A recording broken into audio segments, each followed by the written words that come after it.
Hola, soy Sergio, un abogado y educador que se formó en esta universidad y que acaba de completar una maestría en Salamanca sobre tecnologías en la educación. El licenciado Montiel tuvo la amabilidad de invitarme para que converse de un tema que yo encuentro realmente apasionante, el medio audiovisual en la educación. Mi intención es explicarles brevemente la teoría que yo encuentro más convincente sobre el aprendizaje y cómo podemos concebir la creación de contenido audiovisual basándonos en ella. Como saben, el objetivo de cualquier proceso formativo es lograr conocimiento. Por lo tanto, es muy importante que sepamos exactamente qué entendemos por conocimiento. Probablemente algunos de ustedes estén familiarizados con la teoría que dice que el conocimiento genuino es aquel que se almacena en la memoria a largo plazo. Si lo que pretendemos es que los estudiantes almacenen nuestras lecciones en su memoria a largo plazo, es importante que estudiemos qué viaje hace un dato antes de alcanzar la memoria a largo plazo. Según los expertos, existen tres instancias: la memoria sensorial, la memoria funcional y finalmente la memoria a largo plazo. La memoria sensorial está compuesta por todos los estímulos que somos capaces de percibir, y me refiero realmente a todos y cada uno de los millones de diferentes estímulos que percibimos a cada instante. Consideren por un segundo el color de la camisa que traigo puesta. No es especialmente bonita o llamativa, y normalmente la ignorarían.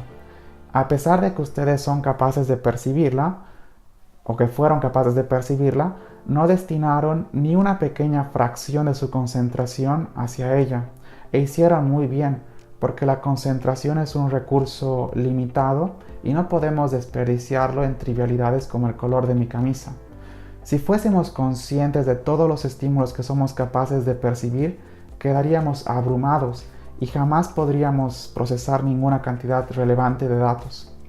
Afortunadamente, podemos ignorar la enorme mayoría de lo que percibimos porque hemos desarrollado filtros que separan los estímulos valiosos de otros que no lo son tanto.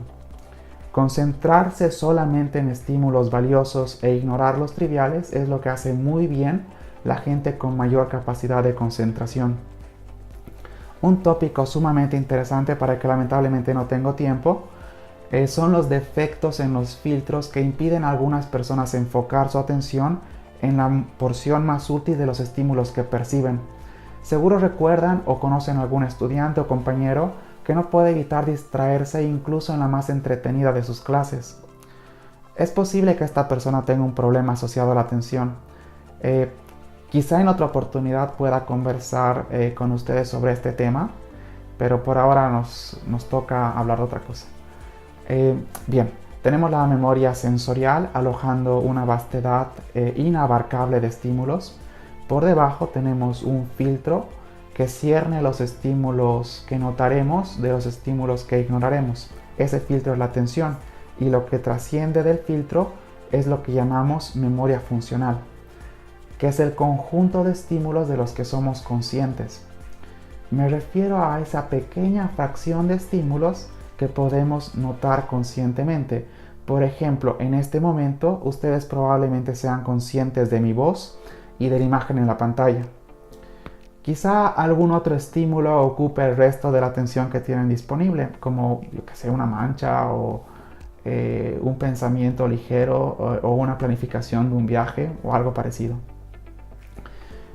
La siguiente barrera es la que divide la memoria funcional de la memoria a largo plazo, y esta sí supone un obstáculo incluso más difícil en nuestro camino hacia el conocimiento. Sobre los estímulos que alojamos en la memoria funcional podemos realizar actividades intelectuales de alto nivel, como por ejemplo contrastar la información nueva con nuestro modelo de la realidad y verificar si nuestro modelo puede alojar cómodamente los nuevos datos, o si por el contrario entra en conflicto con algún esquema que teníamos previamente instalado. Imaginen que hemos logrado alcanzar la memoria funcional de un creacionista con una lección sobre la evolución. Evidentemente, los nuevos datos no podrían ser alojados cómodamente en su forma de ver el mundo, y tiene dos alternativas: o rechaza lo que le estamos informando, o tiene una crisis cognitiva que modificará permanentemente su modelo de la realidad para hacerlo compatible con los nuevos datos que le estamos proporcionando. Si la crisis cognitiva se produjo y el nuevo dato trascendió exitosamente la segunda barrera, es decir, alcanzó la memoria a largo plazo, conseguimos lo que nos propusimos, es decir, educamos. La memoria a largo plazo es un sistema de datos que nos permiten entender el mundo que nos rodea. Imaginen por un minuto a un abogado altamente competente. Seguramente imaginan un sujeto que es capaz de predecir con un alto grado de precisión la consecuencia de adoptar una u otra alternativa legal. Esto ocurre porque el sistema de datos que él está almacenando refleja con fidelidad el mundo legal que está representando. Otro ejemplo, imaginemos que un niño va caminando por las calles de la ciudad. En ese momento él percibe una multitud de estímulos, ruidos, colores, sensaciones térmicas. Podemos suponer que una porción de su atención está destinada a los estímulos necesarios para mantenerse orientado hacia su destino. Esta es una tarea relativamente sencilla. Por lo tanto, podemos suponer que otra porción de su atención está destinada a algún pensamiento interno que le trae distraído. Supongamos que le dejaron una tarea un poco difícil y está intentando idear una excusa para no hacerla. Tenemos la memoria funcional operando a su máxima capacidad. Una parte en los estímulos necesarios para mantenerle orientado y otra en buscando una excusa para evitar la tarea. De repente, mientras cruza distraídamente la calle, un conjunto de estímulos reclaman poderosamente toda su atención.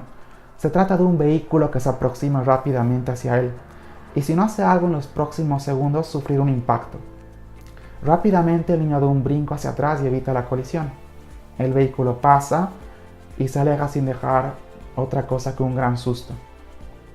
El niño contrasta esta serie de estímulos con el modelo de la realidad desde el que observa el mundo y decide incluir un dato importante: no cruzar las calles distraído.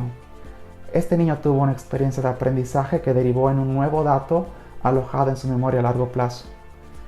En este ejemplo podemos observar cómo funciona la memoria sensorial, la memoria funcional y la memoria a largo plazo. Estos son los ámbitos en los que interactuamos con los estudiantes. Pero, ¿qué tiene que ver todo esto con el uso del medio audiovisual en las experiencias de aprendizaje? Hablemos de dos momentos clave del proceso de aprendizaje: la transición de memoria sensorial a memoria funcional y la transición de memoria funcional a memoria a largo plazo. Sobre la primera, la transición entre la memoria sensorial y la memoria funcional. El factor determinante en esta etapa es la atención y solo puede enfocarse en una pequeña fracción de los estímulos percibidos. Naturalmente, como docentes, pretendemos que nuestros estudiantes estén enteramente enfocados en los estímulos que emanan de nosotros. Me refiero a lo que decimos y lo que mostramos. Me gusta pensar en la atención como en un perro adiestrado. Podemos darle algunas instrucciones, pero la precisión con la que las ejecutará o si las ejecutará del todo depende de una serie muy larga de condiciones. Un perro bien adiestrado cumplirá las instrucciones de su amo casi en cada oportunidad. Es más, un perro extraordinariamente bien adiestrado podría actuar en contra de sus instintos más profundos e ignorar, por ejemplo, un pedazo de carne. Entre nosotros hay gente tan extraordinariamente bien controlada que puede mantener su concentración incluso en la ausencia entera de estímulos. Piensen en la meditación o en algo parecido. Por otro lado, están quienes no tienen control de su atención y dejan al instinto la elección de los estímulos que atienden. Hemos evolucionado para buscar cambios. Nos interesa muy poco lo que se mantiene como está. Casi siempre vamos por lo que titila o se alborota. Piensen en una persona que grita repentinamente. No podrían evitar girar las cabezas para prestarle toda su atención. Al diseñar un recurso formativo, nuestra primera tarea es capturar la atención de nuestra audiencia. Lo que queremos no es aturdirlos con una metralla de estímulos que les agoten muy pronto, pero tampoco queremos adormecerlos con monotonía. Es en este momento cuando creo que el medio audiovisual puede sernos de gran utilidad. El simple hecho de usar dos canales de comunicación, audio y video, ya compromete una porción importante de la atención de los estudiantes. Muchas veces los educadores hacen un uso excesivo del medio sonoro que resulta agotador para los estudiantes con niveles bajos de atención. Hacer gesticulaciones vigorosas en las clases aprovecha mejor el canal visual y nos permite incrementar la atención de nuestra audiencia. Dejen que ejemplifique brevemente este concepto. Imaginen al estudiante promedio. Probablemente tiene un celular en su bolsillo y un par de amigos a cada lado del pupitre. Durante los primeros segundos de la clase, probablemente consiga dominar su atención y concentrarse en el discurso del docente. Pero también es una clase promedio y el docente usa principalmente el canal sonoro para comunicarse con los estudiantes. Siendo este un estudiante promedio, también solo está medianamente interesado en lo que dice el docente.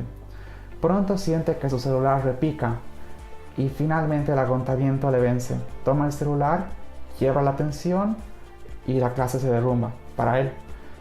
Quizás si el docente habría modulado su voz y gesticulado con más energía, habría logrado captar su atención, o al menos no exigir un esfuerzo tan importante para que el estudiante se mantenga concentrado. Como pueden observar, la potencia, variedad y frecuencia de los estímulos son los tres factores que tenemos que regular para mejorar nuestras posibilidades de alcanzar la memoria funcional. El uso de más de un canal de comunicación es altamente recomendable en las clases presenciales y las clases a distancia. Ahora que conseguimos llegar a la memoria funcional, ¿cómo conseguimos trascender a la memoria a largo plazo y alcanzar el conocimiento que nos propusimos? La segunda transición suele ser más compleja porque exige que el estudiante haga un esfuerzo consciente por almacenar los nuevos datos en su modelo de la realidad. Si tiene un modelo de la realidad cuya complejidad es semejante a la realidad que pretende representar, entonces podrá alojar el nuevo dato sin muchas complicaciones.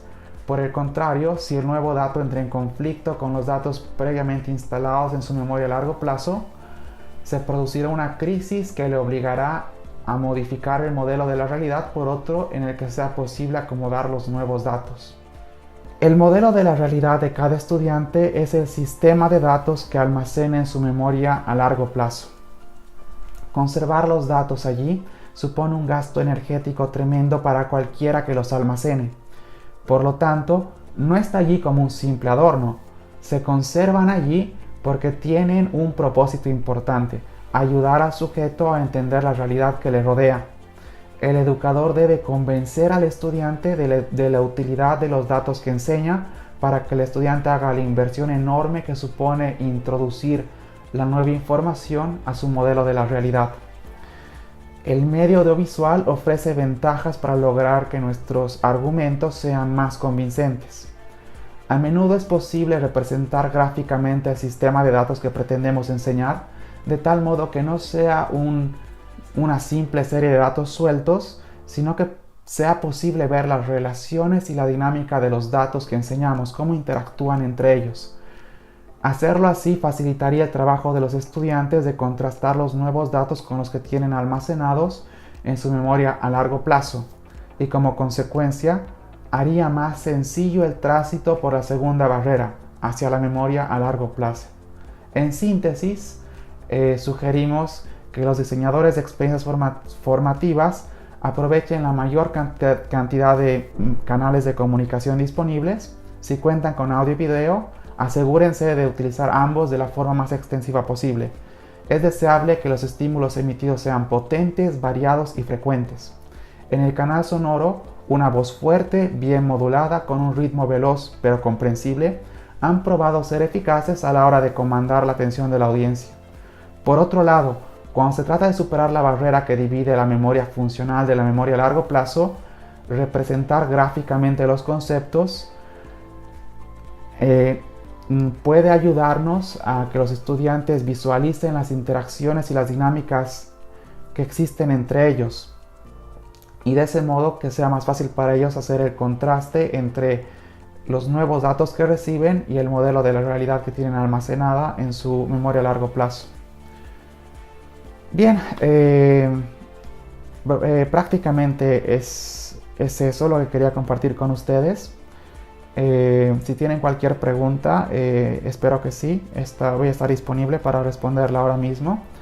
Y en el futuro espero poder profundizar un poco más sobre cómo podemos aplicar esta teoría en el diseño de experiencias formativas en formato audiovisual y también en otro tipo de formatos, incluso en formato presencial. Muchísimas gracias por su atención y que tengan una noche muy buena.